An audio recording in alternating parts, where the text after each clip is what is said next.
The unbelievable story of the CIA's Acoustic Kitty project. In the 1960s, the CIA launched an unconventional mission to use cats as spies.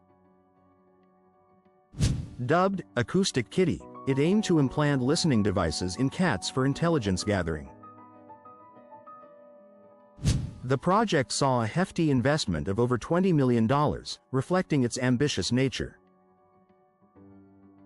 Tragically, the first Acoustic Kitty was run over shortly after its mission began. Despite its failure, Acoustic Kitty remains a curious chapter in espionage history.